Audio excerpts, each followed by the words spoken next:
የዌስት ሚኒስትር የእምነት መግለጫ 1643 እስከ 46 ምዕራፍ 1 መጽሐፍ ቅዱስ ምዕራፍ 1 አንቀጽ 1 ምንም እንኳን የተፈጥሮ ብርሃንና የተፈጥሮ አሰራር እንዲሁም የእግዚአብሔር ችሮታ የእግዚአብሔርን በጎነት ጥበብና ኃይል ሰውን ምክንያት ቢያሳጣም ለድነት የሚያስፈልገው የእግዚአብሔር ዕውቀትና ፈቃድ ሊገልጹ ብቁ አይደሉም። ስለዚህ እግዚአብሔር በልዩ ልዩ ዘመናት በልዩ ልዩ መንገዶች ራሱን ሊገልጽና ፈቃዱን ለቤተ ክርስቲያን ሊያሳውቅ በጎ ፈቃዱ ሆነ። በኋላም እውነት በተሻለ እንዲጠበቅና እንዲተላለፍ ቤተ ክርስቲያንም በበለጠ ተመስርታና ጸንታ የሥጋን ማታለል የሰይጣንንም የዓለምንም ክፋት መቋቋም እንድትችል የገለጸላትን በሙሉ በጽሑፍ አስቀመጠ። ይህም ቅዱሳት መጻሕፍት እጅግ አስፈላጊ ያደርጓቸዋል። እግዚአብሔር ለሕዝቡ ፈቃዱን ይገልጥባቸው የነበሩ የቀድሞ መንገድን አሁን አቋርጧል። አንቀጽ 2 በቅዱሳት መጻሕፍት ወይም በጽሑፍ በሰፈረው የእግዚአብሔር ቃል ውስጥ አሁን በብሉይና በአዲስ ኪዳን ማለትም 39ኙ የብሉይ ኪዳን መጻሕፍትና 27ቱ የአዲስ ኪዳን መጻሕፍት እነዚህ ሁሉ የእምነትና የሕይወት መመሪያ የሆኑ ዘንድ በእግዚአብሔር መንፈስ መሪነት የተሰጡ ናቸው። አንቀጽ 3 በተለምዶ አዋልድ ተብሎ የሚጠሩ መጻሕፍት በእግዚአብሔር መንፈስ የተጻፉ ስላይደሉ የቅዱሳት መጻሕፍት ቀኖና ክፍል አይደሉም። ስለዚህ በእግዚአብሔር ቤተ ክርስቲያን ውስጥ ስልጣን የላቸውም። ከሌሎች የሰዎች ጽሑፍ የተለየ ተቀባይነት ሊያገኙና በሥራ ላይ ሊውሉ አይገባም። አንቀጽ 4 ልናምነውና ልንታዘዘው የሚገባንን የቅዱሳት መጻሕፍት ስልጣንን መሠረት ያደረገውን ሙሉ በሙሉ ደራሲው በሆነው በእግዚአብሔር እንጂ በሰው ወይም በቤተ ክርስቲያን ምስክርነት ላይ አይደለም። ስለዚህ የእግዚአብሔር ቃል ስለሆነ ልንቀበለው ይገባል። አንቀጽ 5 ከቤተ ክርስቲያን ምስክርነት የተነሳ በከፍተኛ ደረጃ መጽሐፍ ቅዱስን እንድናከብር ልንነሳሳና ልንገፋፋ እንችላለን። የይዘቱ ሰማያዊነት፣ ያስተምሮ ፍትህነት፣ ያጻጻፍ ግርማ፣ ልዩ ልዩ የሆነ ክፍሎች ስምምነት፣ የመልእክቱ ስፋት፣ ሰው የሚድንበት ብቸኛ መንገድ በሙላት መግለጡ፣ ሌሎችም ተወዳዳሪ የሌላቸው ያጻጻፍ ውበቶችና ሙሉእነት በአንድነት መጽሐፍ ቅዱስ የእግዚአብሔር ቃል ለመሆኑ ያለ ጥርጥር ያረጋግጣሉ።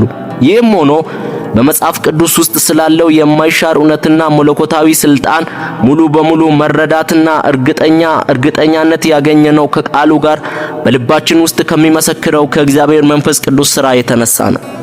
አንቀጽ 6 ስለ እግዚአብሔር ክብርና ስለ ሰው ድነት፣ ስለ እምነትና ሕይወት ሁሉም ነገሮች የሚመለከት የእግዚአብሔር ሙሉ ሐሳብ በግልጽ በቅዱሳት መጻሕፍት ተጽፏል። አለዚያማ መልካምና አስፈላጊ የሆነውን ግንዛቤ ከቅዱሳት መጻሕፍት ይወስዳል። በዚህም ላይ አዲስ የመንፈስ መገለጥ ሆነ የሰዎች ተውፊታዊ ትምህርት አንዳችም ነገር በማንኛውም ጊዜ አይጨመርበትም።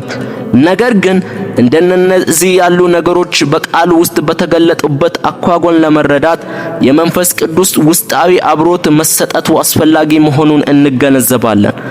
በአምልኮተ እግዚአብሔር በቤተ ክርስቲያን አስተዳደር በሰዎች ተግባርና በህብረተሰቡ የተለመዱ አንዳንድ ሁኔታዎች መኖራቸውንም እነዚህም በተፈጥሮ ብርሃን በክርስቲያናዊ ትጋት እንዲሁም ምንጊዜም ልንጠብቃቸው በሚገባ አጠቃላይ የቃሉ መመሪያዎችን ሥርዓት ሊይዙ ይገባል። አንቀጽ 7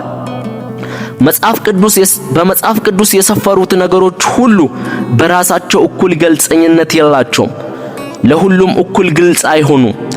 ነገር ግን ለድነት ሊታወቁ ሊታመኑና ሊጠበቁ የሚገባቸው አስፈላጊ ነገሮች በግልጽ ስለተብራሩና በአንድ ወይም በሌላ ቦታ ስለተገለጡ በተማሩት ብቻ ሳይሆን ያልተማሩትም የተለመዱ መንገዶችን በሚገባ በመጠቀም በቂ ወደ ሆነው ግንዛቤ ሊደርሱ ይችላሉ።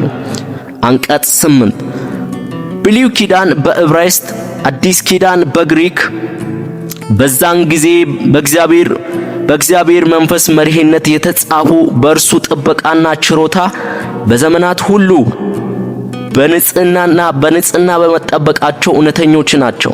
ስለሆነም በሃይማኖት ምክንያት በሚነሱ ክርክሮች ሁሉ ቤተክርስቲያን የክርክሯ መቋጫ ለማድረግ ታውለዋለች። በፈረሃ እግዚአብሔር እንዲያነቧቸውና እንዲመረምሯቸው በታዘዙትና የእግዚአብሔርን ቃል ለማወቅ ፍላጎቱና መፍቱ ባላቸው በእግዚአብሔር ሕዝቦች ሁሉ ዘንድ ስለማይታወቅ ቃሉ በደረሰው በእያንዳንዱ ሕዝብ ጥሬ ቋንቋ ሊተረጎም ይገባል። ይህም የሚሆነው የእግዚአብሔር ቃል በሙላት በሁሉም ዘንድ እንዲኖርና እነርሱም ተቀባይነት ባለው መልኩ እግዚአብሔርን እንዲያመልኩና እንዲሁም ቅዱሳት መጻሕፍት በሚሰጡ ትዕግስትና መጽናናት ተስፋ ያደርጉ ዘንድ ነው። አንቀጽ 9 ቅዱሳት መጻሕፍትን ለመተርጎም የማይሻር መመሪያ ቅዱሳት መጻሕፍት ራሳቸው ናቸው። ስለዚህ አንድን ቅዱሳት መጻሕፍትን አስመልክቶ ስለ እውነቱና ሙሉ ሐሳቡ ጥያቄ ሲኖር በግልጽ ከሚናገር ሌሎች ክፍሎች ጋር በማወዳደር ሊመረምሩና ሊታወቅ ይገባል። አንቀጽ 10 የሃይማኖት ክርክሮች ሁሉ የሚዳኙበት የጉባኤዎች ውሳኔዎች፣ የጥንቱ ጸሐፊዎች አመለካከት፣ የሰዎች አስተምሮና የሰዎች መንፈሶች በሙሉ መመርመር ያለባቸው የበላይ ዳኛ ከሆነው እኛም ብያኔውን የምንቀበል በቅዱሳት መጻሕፍት ውስጥ ከሚናገረው ከመንፈስ ቅዱስ ውጪ ሊሆን አይችልም።